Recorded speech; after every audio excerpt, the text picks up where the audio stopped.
বিরতির পর স্বাগত। হাতে গোনা আর মাত্র 4টি দিন, তারপরেই দেশে প্রজাতন্ত্র দিবস উদযাপিত হবে। তবে এই প্রজাতন্ত্র দিবসের আগেই মণিপুরে কালো মেঘ, কারণ মণিপুরে বন্ধ ডাকলো 6টি সংগঠন। কেন্দ্রে শান্তি প্রক্রিয়ায় বিঘ্ন ঘটাতেই কি এই কর্মসূচি?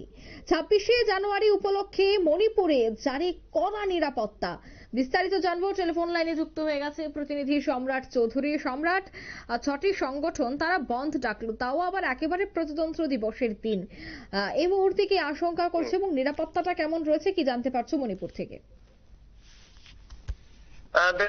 দেখো, 2013 সালের মে মাস থেকে মণিপুরের রীতিমতো গৃহযুদ্ধের পরিবেশ, এবং এই পরিস্থিতির মধ্যে এবার আগামী 26 জানুয়ারি প্রজাতন্ত্র দিবসের দিন প্রতি বছরের মতো মণিপুরের যে 6টি জঙ্গি সংগঠন রয়েছে যারা মণিপুরের স্বাধীনতা দাবি করে, সেই 6টি সংগঠন এবারেও কিন্তু যথারীতি তারা 26শে বন্ধ ডাক দিয়েছে। এই দিন রাত 12টা থেকে মানে পরদিন সন্ধ্যা পরদিন সকাল 6টা পর্যন্ত 18 ঘন্টার একটি বন্ধ ডাক দেওয়া হয়েছে। এই সময়ের মধ্যে মণিপুরবাসীকে কোনো ধরনের প্রজাতন্ত্র দিবস অনুষ্ঠানে অংশগ্রহণ করতে বিধিনিষেধ দেওয়া হয়েছে। তবে ধর্মীয় আচার অনুষ্ঠানে কোনো আপত্তি রাখছে না এই 6 জঙ্গি সংগঠনের যে কোঅর্ডিনেশন কমিটি।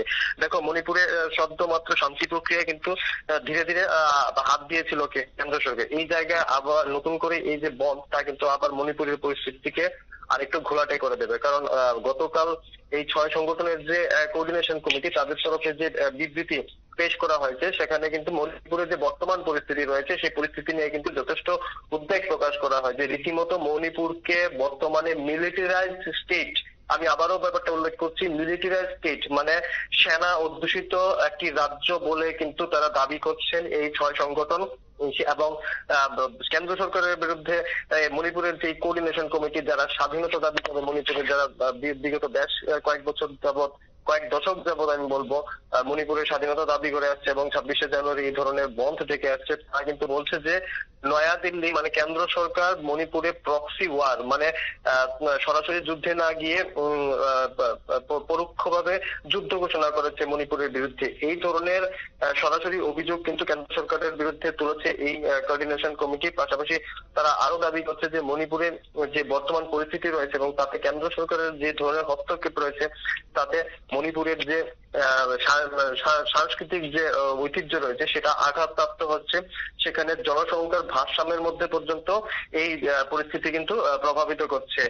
এই অবস্থায় আগামী 26শে জানুয়ারি মণিপুরে যে বন্ধ ডাক দেওয়া হয়েছে 6টি জঙ্গি সংগঠনের, তা নিয়ে কিন্তু আবার মণিপুরে নতুন করে উৎকণ্ঠা দেখা দিয়েছে। আমরা জানি সম্প্রতি এই রাজ্যে নতুন রাজ্যপাল দায়িত্ব নিয়েছেন, যিনি একসময় স্বরাষ্ট্র সচিবের মতো গুরুত্বপূর্ণ নিরাপত্তার জনিত মানে উচ্চ পদে দায়িত্ব পালন করেছেন। এবং তিনি দায়িত্ব নেওয়ার পরে কিন্তু মণিপুরে ভীষণভাবে যৌথ বাহিনীর অভিযান শুরু হয়েছে। প্রায় প্রতিদিনই কোথাও না কোথাও থেকে মণিপুরের যৌথ বাহিনী অস্ত্রশস্ত্র উদ্ধার করছে বা কোনো না কোনো অভিযুক্ত ব্যক্তিদের গ্রেফতার করছেন।